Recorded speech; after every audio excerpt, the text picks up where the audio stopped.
Okay, the recording has started. We still got a few more people coming in. Good afternoon, everybody. My name's Bill Grip. I'm your host for this town hall. I'd like to welcome you. We're trying to provide some stability in how we're doing the town halls to town, and this is the first of what we hope to be many that follow the same routine of the first Thursday of the first week of the 3, 6, 9, 12 kind of month routine so that those who can call in, there's a little bit more predictability. And as always, welcome your feedback, welcome your thoughts on does this work, does this not work? Um, all of the fellows, the regional fellow POCs have received meeting invites already for the September, the December, and I think even into the March meetings so that they should be in everybody's respective calendars. One of the questions I'm going to put in, and I'm going to ask you all to put in the chat down the road is a question about how effective getting these out to those who are not regional fellow POCs. So why don't we go ahead and get started? Bell, if you go to the next slide. The agenda looks familiar. It's kind of a standard agenda. That'll be another question I'll ask when it gets to my turn. But please, if you're not on camera, if you're not speaking, if you are on camera, it's assumed that you'll be speaking, and your comments are certainly welcome. We do like to hear and see who is in the call. So if you'll enter in the chat, as noted, your name and region or post, that would be very helpful. It's another way of us getting an indication of is the word getting out to everybody about the town halls. With that, I'm going to turn this over to Patrice. Patrice, for any opening comments or thoughts that you may have. Good afternoon. First of all, thanks to everybody for joining us today. We've got some new folks that are on the Academy of Fellows AOF. I have taken over as the chair from Cindy Lincecum. That is my national VP assignment for this year, which I'm pretty excited about. I have been on the Academy of Fellows XC for I think 3 years now. So I'm glad to continue to be working with the fellows. We want this to be useful for you guys. So as Bill said, if you have recommendations, if you have requests for specific things that you guys want to hear about, we would love to take that input so that we make these town halls as useful as they can be. So thanks. Back to you, Bill.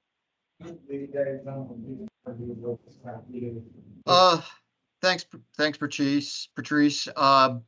Let's see, just doing the roll call. I don't know if Jeannie's on. Jeannie, if you're on, I know that, oh, you are on. I know that you had nothing up. There you are. Nothing to pass. And I see you shaking your head. That's okay. I'm on. It's my turn, I guess. And I'm looking to see if Russell's on. Russell, are you on? I don't see him. Okay.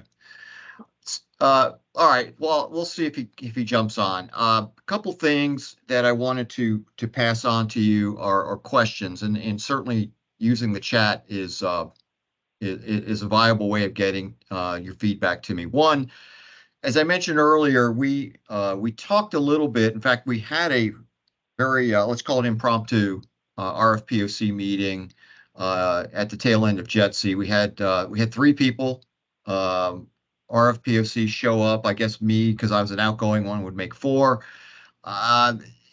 Question was, how do we more effectively communicate with the fellows and with the regions and the posts? And there's just, as Kathy Off has told me a number of times, and I can't remember exactly what the number is, there's just too many people that are fellows to shotgun invites out in that manner. And the feedback we got from the RFPOCs that were at that meeting indicated they were very comfortable with the idea of forwarding information, that they wanted it to be passed through them, and that the invites for town halls like this should come through them as well.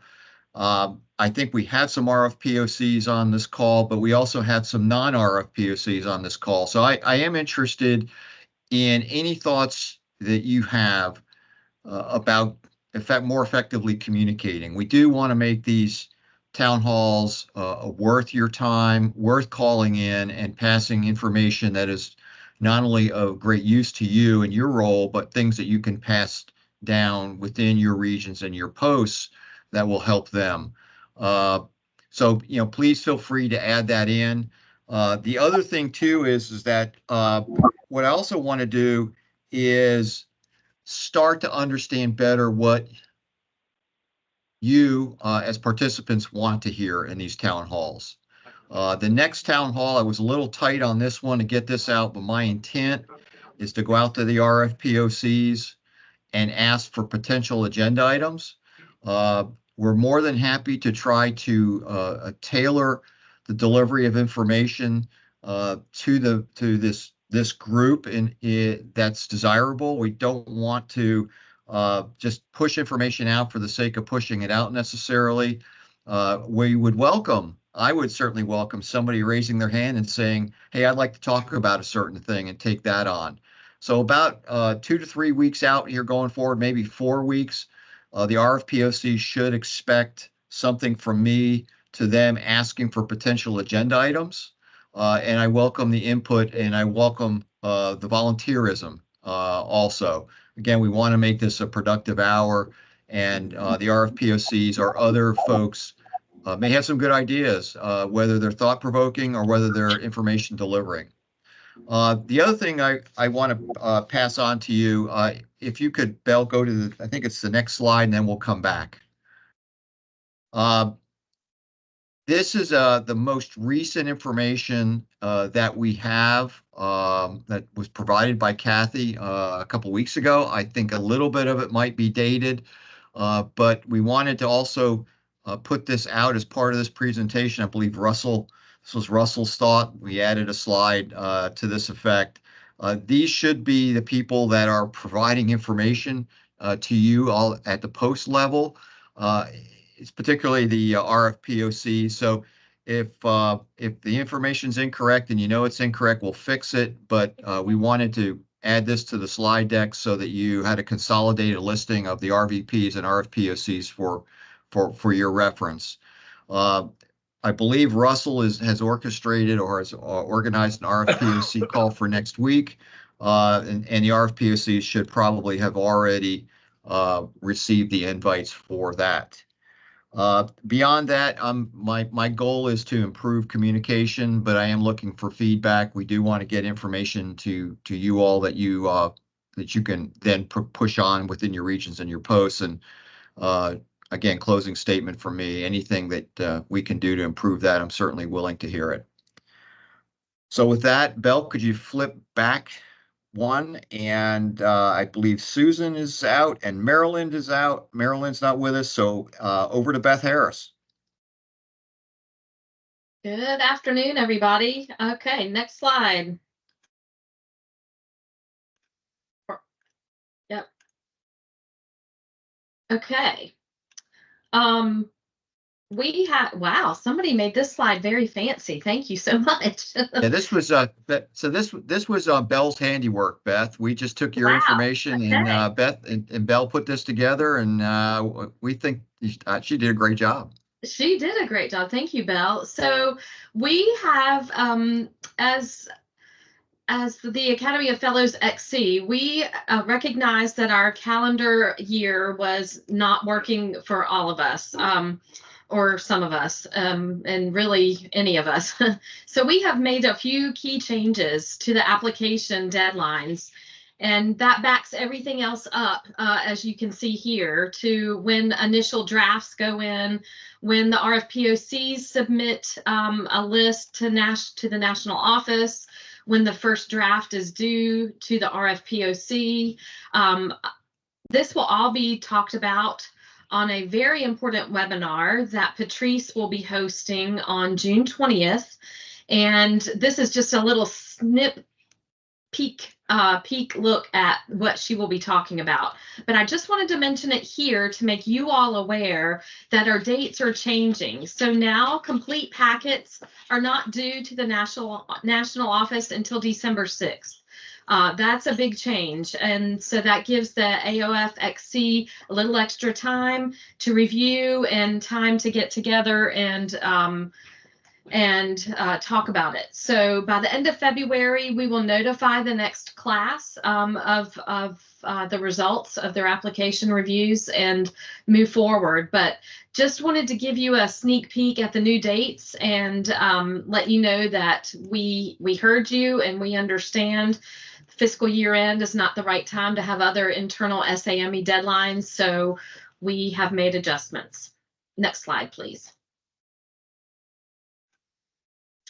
So just again, this is a little bit of what we just talked about. June 20th is that webinar that Patrice will be hosting. It is mandatory. So if you have folks that you are submitting packets for, tell them they have to watch. If they miss the actual live webinar, it will be recorded and they do need, they have to watch it. Post Leaders Workshop coming up August 4th through 6th. And then we have a town hall again on September 5th. Bill, was this your slide or am I keeping, you want me to keep going on this one?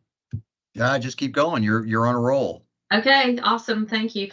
November 20 through 24th is the Small Business Conference in New Orleans. Great time with all of our small business friends and large business friends. We hope to see everybody there. December 5th will be our quarterly town hall again for the AOF. And then again, December 6th, complete packages are due to SAME National Office. Thank you. Next slide. I think that takes us to the end. So why don't we flip back up, Belle, a couple slides back to the agenda, please. All right. Okay. Thanks, Bill, Beth. Please. I do want to mention one thing on behalf of Marilyn, who could not be with us on the call today. Marilyn Lewis is our new Vice Chair of Awards and Recognition. And under her leadership, we are working on these new RFPOC nominations for the Regional Fellows Medals. You may recall, for those of you who have already submitted some fellows for these special recognition medals, that the RFPOCs are the nominators for this special award. They are intended to go to fellows who are going above and beyond what the average fellows are expected to be doing. There is a link on the national website, same.org, under fellows, and a form to fill out if an RFPOC has a fellow that they would like to nominate for this special medal. And the intent originally is for this medal to be awarded at either an annual gathering of your post or a special regional event, just to maximize the audience, to give that person a little extra love for the recognition that they're receiving for all of the great things they've done to be acknowledged with this special medal. So just wanted to plug the Regional Fellows medals. Thank you, Bill. Okay, thanks, Beth. Lisa, you're up. Yeah, thank you, Bill. Really quick updates on events coming up. One that you guys are used to, there will be a luncheon at SBC. Likely we will invite the young professionals to join us again like we did last year, but that is still in the works and working with the YPCOI. And then one announcement, just to make sure everyone has heard, the Academy plans to host a 30th anniversary dinner at Capitol Week in March. The goal of that dinner is to reflect on our past and the evolution of the Academy and to inspire our fellows to continue building on that legacy. So it should be a really fun evening, really great night. More to come in the next few weeks, probably the next month or so on that. And Bill, that's all I had. Okay, thanks, Lisa. Sean Moore, you're up next, please. Hey, thanks, Bill. Hey, good morning and good afternoon for those on the line. It's called the Mentoring Minute. It's just an opportunity to try and catch you up all on some information and solicit your input because frankly, as fellows, mentoring is all of our job. It's all of our duty, and there's a lot of information that's either known or unknown. And I just want to make sure this is an open forum. And so let me start with the good news first. If you were not present at the JETSI this past month at the investiture ceremony for the new fellows, they also was bestowed the Gerald C. Brown Award. And this year's winner was Sally Jimmy from the Denver Post. And but I want to call the attention to all those that were nominated. It was a stellar group of people. And I still feel strongly that the work they do continues. The award itself is not what they're striving for. It's their impact that they're making. And I want to call them out for that. So Sharice Knotts out of the Kaiserslautern Post was identified. Jeannie LeBron from the Omaha Post. It was also Patrick Coulan from Anchorage, and also is James, otherwise known as Tony Price out of the Philly Post, Philadelphia Post. Philly shout out for those that call it Philly. I want to encourage all of you to look for those and recognize those people that do outstanding work from mentoring. These are all worthy of that. Yes, exactly. Rolling Philly strong. All of these individuals were worthy of that award. I am not taking anything away from it. I'm not trying to beat this up either. I just believe strong in all of them, and I'm at all the work that's being done by the mentors out there. And frankly, some of the stories we're not hearing. I'd like to have a better understanding of the successes and the different touch points and different ways that mentoring is affecting and furthering future members. It's affecting people at the post level. And it's just a great way to try and make sure that we're sharing information about mentoring because it's all of our responsibility. I encourage all regional fellow POCs to try and share, pull your posts, because if it's not otherwise coming through in the stream of write-ups, I've scoured through those. Toot your horn. Let it be known what are successes, what are challenges also, so that at the fellows level here, the Academy of Fellows, we can reach out and start to find people that might have expertise in an area. We might be able to find training. It might be an engagement opportunity that might be needed and helpful at a medium or small post that a large post can help with. So let me lead that to another one here. So some of the examples that are out there right now, Omaha Post has an outstanding mentoring program. They take your students from school adoption. They have people that reach out to schools. And then through the school adoption, they are able to then go to camps where they maintain that relationship. And from there to scholarships, and then through their college experience and after. That is really looking at the true life, the lifespan of a young emerging STEM person. And even if they don't stay in the Omaha area, they know that they have a lifelong partner with the Omaha Post. Also, Fort Worth Post has a leadership development program, as well as Mid-Maryland and the Northern Virginia Posts. They're all large posts, so they have resources to do so, and they have the ability to do so. But what are some things that can be learned and gleaned from them? Those that attended JETSI, hopefully some of them attended the mentoring session that had several folks that were represented there. I believe that Josh McClure, who is the Leadership Development COI Mentor Advisory Group chair, he was the facilitator of the discussion, and it talked at a very cursory level, but hopefully it got interest spawned in others and really wanted people to learn more, because frankly, that's what's going to be inherent in our new strategic plan. The new strategic plan is going to help. We need to continue to develop leaders.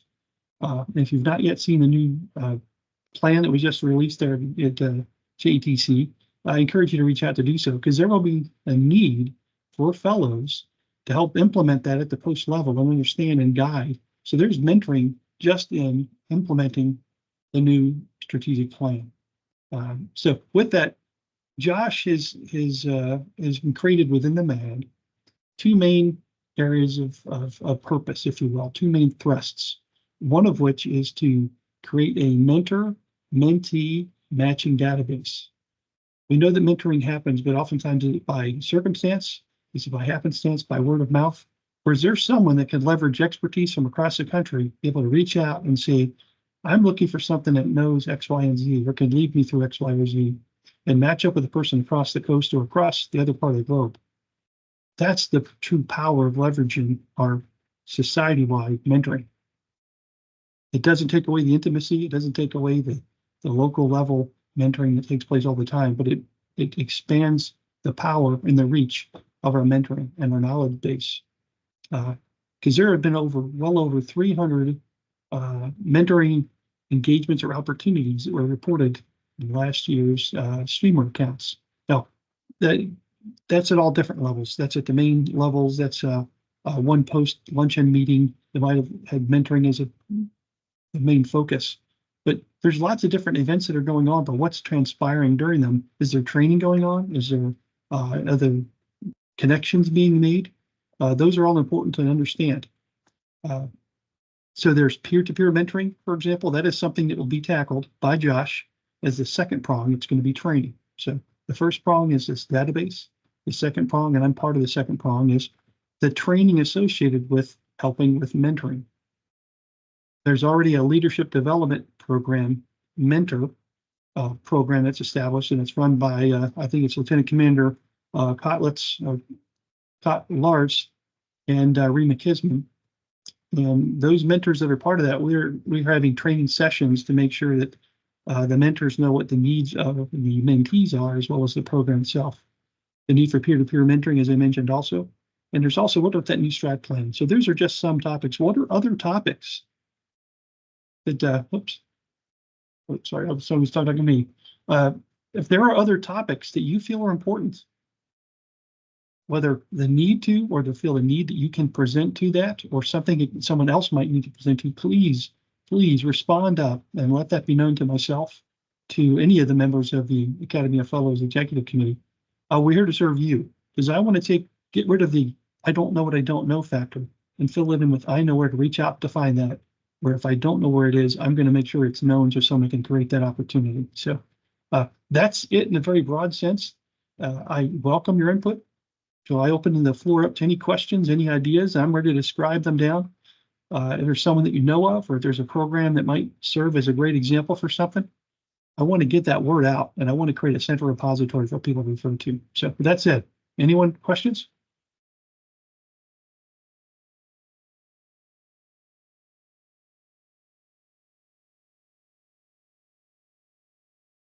Alrighty, hearing none. Hey, Sean, Dan Soto here, just real quick. Yes, Tim. As far as helping implement the strategic plan, certainly see that as our goals as fellows. Hopefully we're guiding, not just for streamer preparation, but all of our activities should somehow point to the strategic plan. And again, it seems now, I think it's the plan's been, in my mind, simplified in a good way, and into 3 core functions. And so I think this is an easy thing, but to make sure everybody understands the how and the why we've done that at the post level. So I think that's something we can do. So appreciate your words there. Over.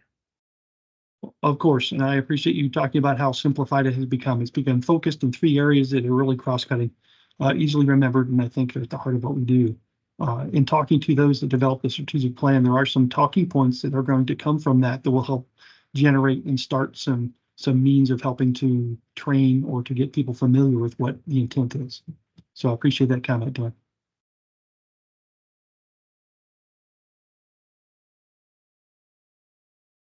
Hopefully everybody else's gears are still turning on this one, because there's so much to the aspect and the topic of mentoring. It's near and dear to all of your hearts. I know many of you are very much involved, but share some of those successes, as I mentioned, or some of those challenges, so we can hopefully put resources and attention on those things and get the word out. Bill, I'll turn it over to you then. I don't want to take up too much time here, but hopefully you planted the seed, and everybody can fulfill their duties as mentors and continue to share good news among us. Okay, thanks, Sean. there'll be there should be time at the end for a little bit more Q&A. So as we're going through the next part of the agenda, if you have a thought for Sean or any thought in general, the floor will be available, and please use it. One of the agenda items we thought would be worthwhile for these town halls would be to add action statement follow-up discussions from those who have been selected to join the ranks of fellow and now have had a year or two to actually implement their action statements. Since I know a few of the folks that are out there, I twisted some arms gently to volunteer, if you will. And two of those three are part of the action statement follow-up for this town hall. So I'd like to go ahead and turn it over to Roland de Guzman and with Al Romano and Corey Weaver to follow. Over to you, Roland. Hey, Bill. Thanks for twisting my arm and having me join this discussion. So just a couple of minutes, as Bill has gracefully asked, talking about my own personal action statement. I became a fellow with the best class ever, class 2023. And at the time I submitted my application, I was the chair of the Leader Development COI, and we had just turned a corner. We spent a couple of years just as the Leader Development Program, very inwardly focused, just trying to keep our heads above water, meeting every week to keep ahead of the curriculum, keep ahead of the class, making sure that the next month's webinar was all set and the reading was being done and things like that. And then we became a COI. And so we're still meeting very regularly on an aggressive schedule, again, to try to keep ahead of things, but very inwardly focused. And I knew we had turned the corner and we needed to start looking outward because we were not the only people who wanted to talk about leadership and leader development. And so in my action statement, I said that I was going to continue supporting the society, continue supporting the Leader Development COI and the Resilience COI, because that's another passion area of mine. Plus, it supports my day job. But my focus area was to broaden our reach and start looking outward. And so a couple of things in that vein. One, from the leader development standpoint, we've been talking to some of the agencies, NAVFAC and the U.S. Army Corps of Engineers, who have robust leader development programs for their own personnel. And we want to kind of share some lessons learned with them.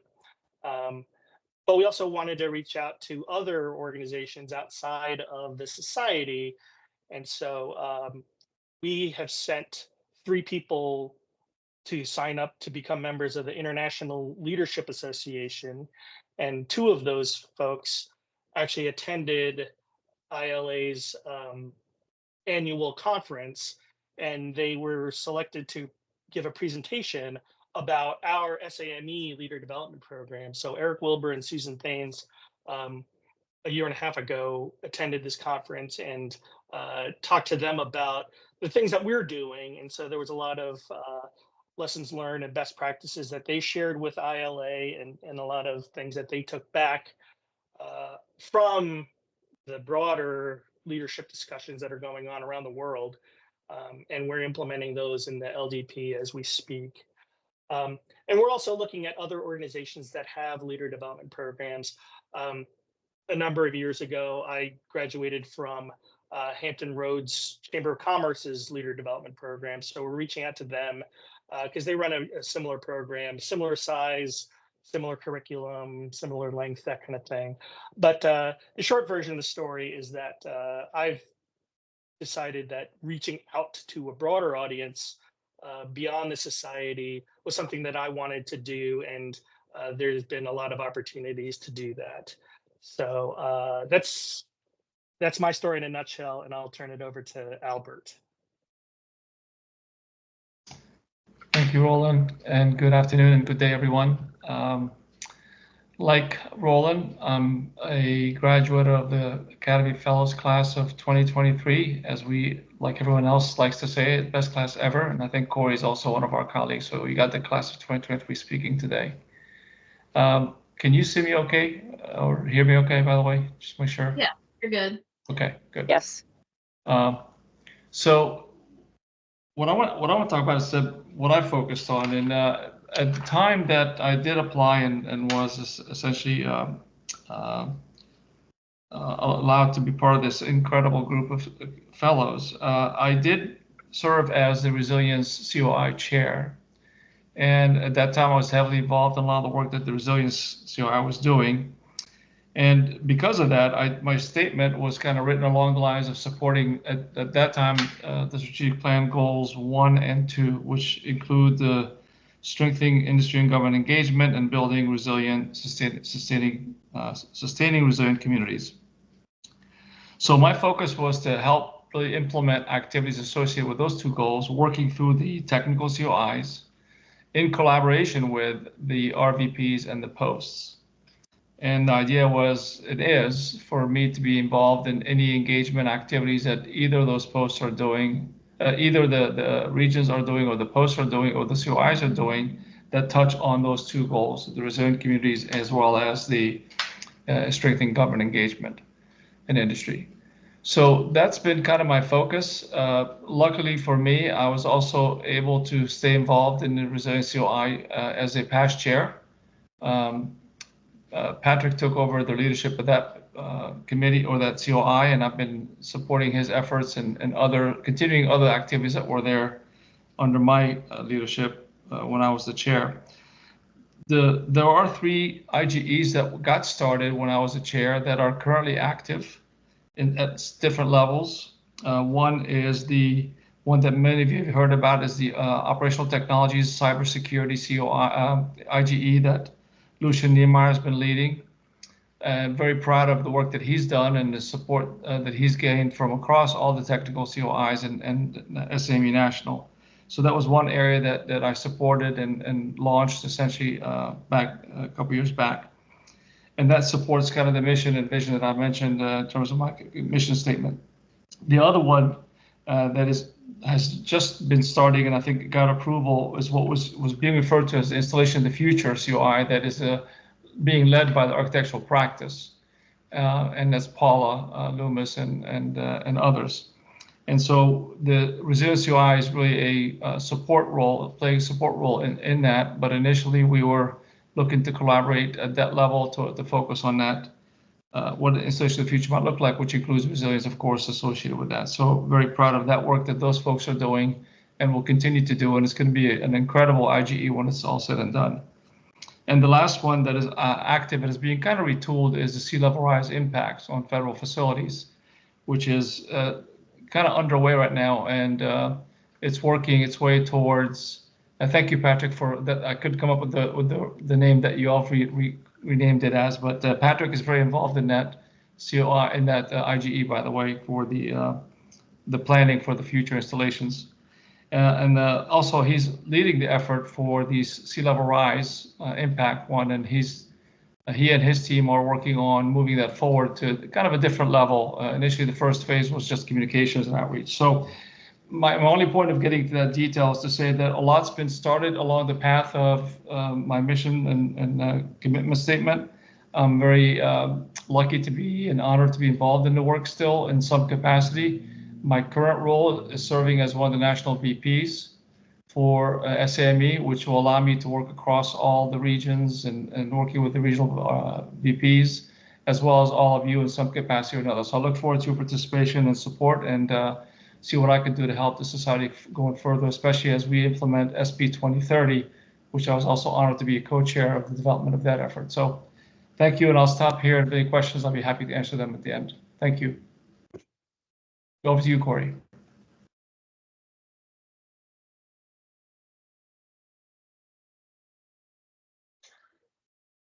You're on mute, Corey.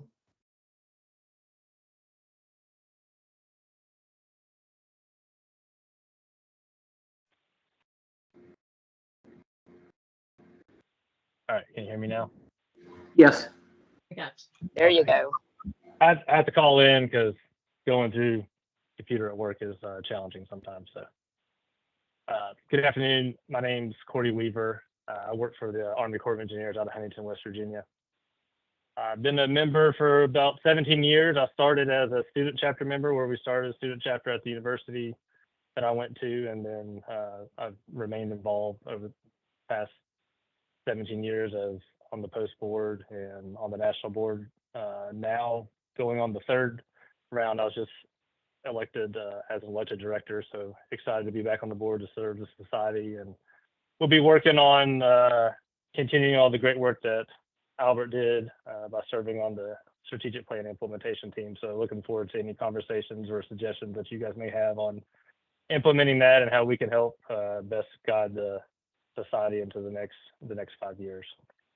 So my initial commitment statement was, I guess, too broad for Kathy. I wanted to stay involved at my local post and with their scholarship committee that I've been a part of for the past several years, and then also continued to support and mentor young professionals, as I still am one for a handful of more years. But no, I really focused in on what I could do here locally in Huntington. And so my commitment statement surrounded trying to increase the number and amount of annual scholarships that we give over the next 5 years. And including with that is doing a better job of mentoring these students as they go through college. We've seen, since we've kind of revamped the post-scholarship program here, that sometimes we lose track of them, or they change majors and we don't know it, and they just don't submit their grades. And so we just think, well, they don't want the scholarship, instead of really trying to invest more into these students that are pursuing STEM degrees and ultimately getting into the AEC profession.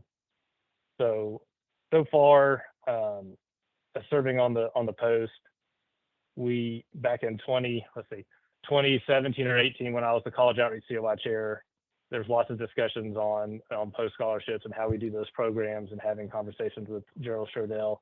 I came back to the post and offered up to shake up the scholarship committee and how we do things, and let's give multi-year scholarships up to 4 years for students pursuing engineering degrees, and also, requiring them to join SAME student chapters if they have one at the university. If they don't, they could start one, or they could also join and participate in some other engineering student organizations such as AES, CE, IEEE, and others. But really also focusing on the mentoring and keeping in touch with these students and helping them to ask questions, or if I don't know the answer, because I'm currently mentoring one since I was in the fellows class last year, mentoring a mechanical engineering student, which I'm a civil, so that's been a little bit of a challenge. And he's going to the university I like to refer to up north that I don't care for, but he seems like to be a really good kid and enjoying college and stuff. But that's part of the growth process too, right? So but it's been good so far. So we typically award 1 to 2 scholarships, or up to 2 scholarships it's been $1,000 to $2,000 a year, and if they meet those requirements, then that's renewed for the following year. There's GPA required as well. Back when I was at school in Marshall, I actually received one of these scholarships, but it was a one-time $1,000 scholarship.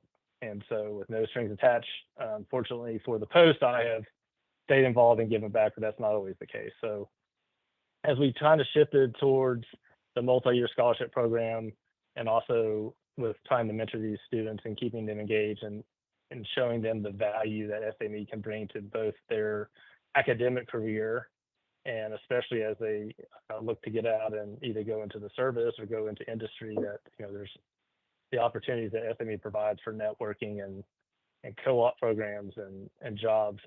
We want to get that in front of them, so they're not looking for something like that in the past or in the future. So as we do that, that was approved by the board, and so we've been operating under that since about 2018 or so. And then, shortly after JETSI last year, I started mentoring one of the scholarship applicants, but then also beginning to think, how can I start to, improve our post-scholarship program to provide more meaningful impact and continue to serve students in our area.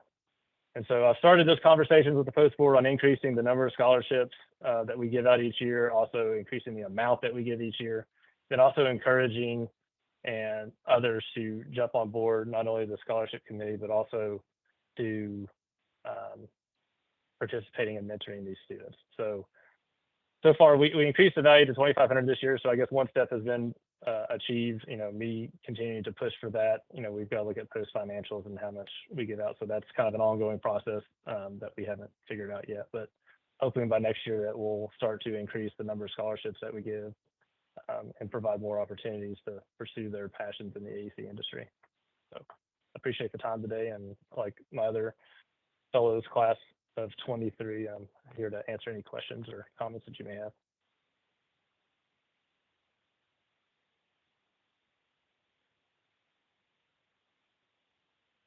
Okay, looks like So, Tom hey, Nichols. Corey. Go, Tom. Yes, Somebody's got a follow-up question for Corey. Go ahead. Hey, Corey, real quick, Dan. So just out of curiosity, was your issue more about, like you said, you had folks that were dropping out because they're, different addresses and such. So are you saying you had more money than applicants? Oddly, that's part of it.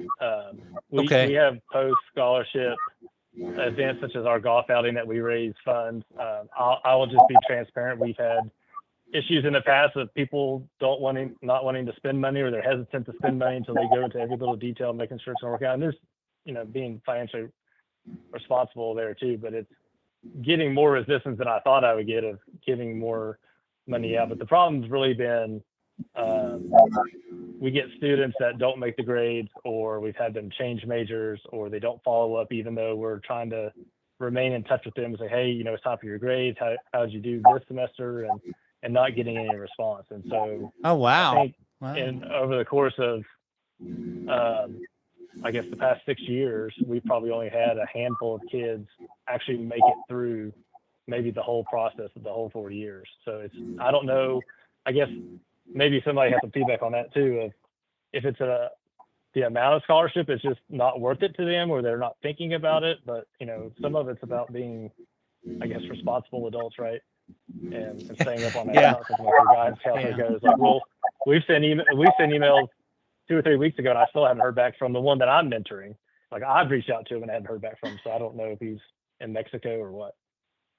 I'll take any extra money you guys have there, Corey. I run the scholarship thanks program at Kitty Hawk, and we have a similar interesting challenge with, I'm always amazed that maybe 1 out of 5 of our scholarship recipients reapply the following year, come back to us. We tell them, come back to us year over year over year. And only, I'm guessing 1 out of 5, 1 out of 6, maybe, not even the majority of them take the effort and come back. We wrote them a check and gave them a scholarship and actually come back to us the following year and reapply again. And, the responsiveness thing is certainly a commonality that I can share with you too. It's an interesting generation of young people.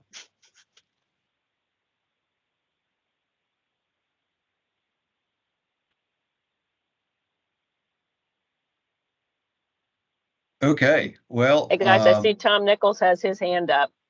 I think Tom need to I think Tom, you put your hand up, but if you're done, go ahead and take your hand down.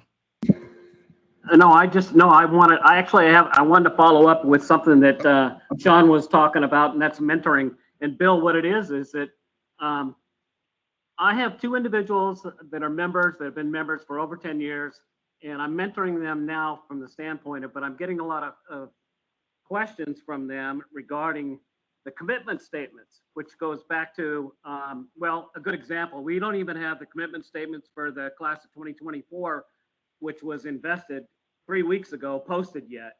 And I don't know when that's going to happen. Belle, do you have an idea? Hopefully soon. This is Beth. I know we've got them. Yeah, they're ready to be Beth. posted. Kathy is on holiday right now, so okay. I think when Kathy gets back, they'll be posted. But they've been ready since before JETC because we read them aloud and they were, made public at that point, but they will be posted very shortly. Okay, Thank you for that's your great. patience. That's good for starters, so that the members can look at those. But the questions that I'm receiving from them is that in regards to the commitment statements, and one is do the commitment statements need to be measurable? And if they need to be measurable, how are they going to be measured and evaluated? In other words, who's going to actually measure those and evaluate them? And if they don't, and if they don't meet those, what are the repercussions of not meeting their commitment Hey, statement? Beth, let me jump in on this. So the whole commitment statement, which is we've now rebranded it as an action statement, because we want them to be actionable. And I'll be honest, we're not going to kick you out of the fellows if you don't follow through on your action statement. You're probably going to have somebody. We are working towards getting something in place to be able to get fellows to report back on where they are with their action statements. But we try to get folks to do a smart action statement, a specific, measurable, actionable, I can't remember what the R, realistic and time bound or whatever. We're not going to we're not going to nitpick that, but we also don't want what we got when we first started down this road of I'm going to solve world peace. We don't want that. Patrice, we want something I totally understand. Yeah, I understand where you're coming from, and that's exactly what I've been telling them. Is that yes? I've been a member for 44 years of SAME, and I've been a fellow for 26 years, and one of the things I told them was, on their commitment statements, which are now action statements, that they need to be measurable and they need to be somewhat defined. You can't make it just one over the world. It's got to be measurable. And we hope that they will do something that, that is in kind of their passion wheelhouse. What do they see a need for that they think would be beneficial to the society? Obviously we want to always be going back to, what is the society all about? And certainly, we may not have the 2024 statements up there, but we've got the ones from, I think they started them in, I think 2019 was our first attempt at that. And I believe all of those are posted on the fellows page. And I'm a little bit surprised that the ones for this year's class are not up there already, but we did just get done with Jetsy, and Kathy went on much needed, much earned vacation. So they should be up there shortly. Yeah, understanding. And that's one of the things I told them. I said, I'll bring it up at the town hall, and don't worry, they'll get posted soon. You'll see them. Yeah, but you're giving them the right advice about, we're not going to kick you out of the fellows or SAME if you don't implement your action statement, but it's probably going to be frowned upon. I'll just leave it at that. I understand. And Tom, thank you for asking that question. That's a really good point to bring up. We receive action statements that are not ready for publishing every year in their application. So the more guidance we can give going in to help shorten it, it gives the AOFXC folks, it just saves us time in having to help rewrite or recraft or repurpose too many words that come on a page that are trying to solve world peace. So no, I agree. Yeah. And my members are very concerned about it now because they know that the webinar is coming up, and it's one of those, they're trying to decide, am I going to go ahead and submit a packet this year, or am I going to wait? And it's like, I'm trying to convince them that no, you need to do this, and you need to go to the webinar, sit in on that because it's coming up, and hopefully we'll see what happens. Yeah, go no go is at least have them go to the do the webinar, so at least they've got that done. If they do, and again, they should be talking with you RFPOCs ought to be talking to the folks that you are aware of and kind of coaching them through that. And to be honest, if they're not quite ready for prime time, it's incumbent upon the RFPOCs to tell them that. Some of these people that think, oh, well, I've been a member for 10 years, so I should be a fellow. Not necessarily. That's not how it works anymore. Exactly. Sorry. So Tom, I would also just add in, I spent the last year before I moved over to the XC as an RFPOC, and the gentleman that we nominated successfully this past cycle, it's I can tell you it's very stressful to try to put one of these things together. And what I did was try to focus him and bring the stress level down. I think that's part of the challenge that we have with these action statements is, we want them to be reasonably achievable and provide a positive contribution. But if you're stressing out over it, it's going to be counterproductive. So interestingly enough, we worked as much with him on his action statement. And I don't even know between Beth and Patrice how much you worked on it, but we worked on it with him to try to make it clear and concise and reasonably achievable, to try to remove some of the stress that he was experiencing in drafting it. Agree. Yeah, In fact, please don't let people stroke out over trying to get their action statement Oh my God, together. Point, Val. Yeah, Well, don't have a stroke over it. No, Patrice, that's And- why and that's why I had to bring the question up, because I knew that they don't need to be stroking out over it, and they need to make the decision that they are going to attend the webinar and they're going to put a packet together. In fact, the last individual that I nominated was Colonel retired Jose Aguilar, and he made it. And one of the reasons is because he was a Portland Post president, but not only that, his longtime SAMI member had gone through. I mean, he was born and raised in Mexico, came to the U.S. Because his aunt brought him to the U.S., so he had to learn English. Oh, wow. Got Right. an appointment to the academy, which was difficult Wow. because he wasn't a citizen, so he had to become a citizen. Right. Then an appointment, and the guy is a success story all the way along. And Yeah. it was easy working with a guy like that. And same thing with the two Yeah. members I'm working with now. And Bill, it's not unusual. Tom, it's not unusual for it to take them a couple of tries to actually get accepted in as a fellow. There is no shame in that. You submit, you're deferred, and maybe it takes you 2 or 3 times. There is no shame in that at all. So please tell them don't stroke out over this. Absolutely. And actually, while I have the floor for a second, Tom, I'm gonna call you on the carpet a little bit. So I would ask all of us on this call. The national organization is really, really trying hard to really get us focused on a little bit of rebranding. It's SAME and it's JETC. It's not SAMI or SAME or JETC. So I would ask all of us on this call to please. In the XC call yesterday, I did it. I said SAME, and then I went, oh, SAME. So just, we're really trying hard to get everybody on board with SAME, JETC, SBC. Well, that one you can't. Yeah. So just please try to be aware of that and mindful of that and help sort of spread the word that we're really trying to get back to those initials. Thanks, guys. Okay, with that, we are nearing the end of our hour. I know Belle has posted in the chat the slide deck. I'll put in a plug for the LinkedIn page. Take a look at the last slide. You're certainly welcome and encouraged to join the LinkedIn group for the AOF. Are there any other areas for discussion? Comments, questions?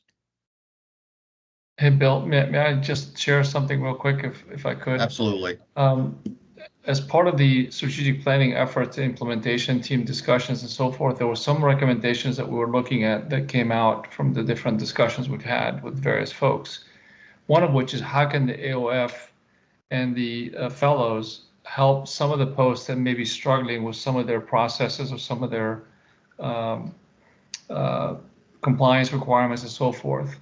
I just want to put that out there for the executive committee for the AOF to consider is there a role that the AOF can play in helping some of the posts that are struggling, helping some of the RVPs help the posts that are struggling with some of their functions, especially those that have served in that capacity in their previous life, so to speak. So just want to put that out there as a consideration for future discussions by the fellows. And that also goes to you, Patrice, as well, in terms of a thought along those lines. So thank you. Yeah, Al. So yeah, let's you and I maybe try to sync up, and I can get some details from you. Thanks. Okay, that'd be great. Thank you. All right. Thanks, To Al's Al. point, I think it's really good as well. Yeah, as we do that, that will help some of our fellow candidates with their action statements. If there's no needs at other posts, they can take those on. Exactly. So that's a great suggestion now. Thank you. Roland, Thanks, question? Thanks, Al. Yeah, speaking of known needs, right before this meeting, I was in a meeting with the newest leader development program class, and we were talking about their utilization project implementation capstones, their UPIC projects. And so these folks just got introduced to the idea that they have a deliverable 9 or 10 months from now to do a project to solve a challenge facing our society or industry. So if there's anything anybody on this call can think of that is a vexing problem for them, for their post, for their company, whatever, there's a stable of passionate LDPers who are looking for projects to do, to work on.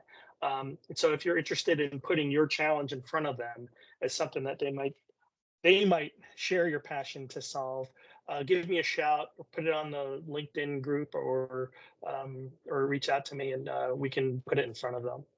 So thanks, Bill. All right. Thanks, Roland. Any other closing comments? Patrice, before I offer the floor back to you, I want to put a plug in for the camps. We're in camp season here at Camp Lejeune. The Marine Corps camps at the end of the month. I've had the privilege of walking or participating in that camp last year.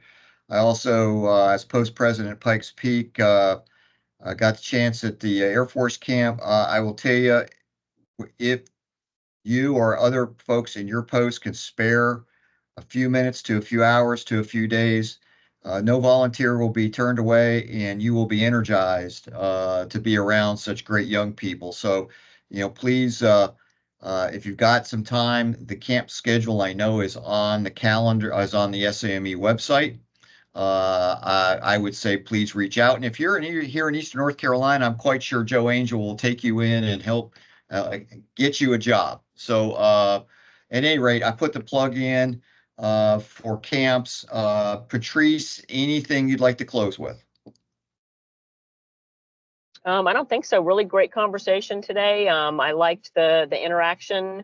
Again, we would like to use this forum to talk about what you guys have questions about or want to hear about. So, certainly please be sure to give us feedback on that. But I think really good discussion today. So thanks, everybody. Over. All right. Thanks, Patrice. Well, we're at our hour. Much appreciated for everybody who called in. Please use the chat, to send, you can send me any notes about what your thoughts are and suggestions before we close out. And I wish you all a great rest of your day and hopefully the weekend as well coming up. Thanks. Thank you all. Thanks, Bill. Thanks, Patrice.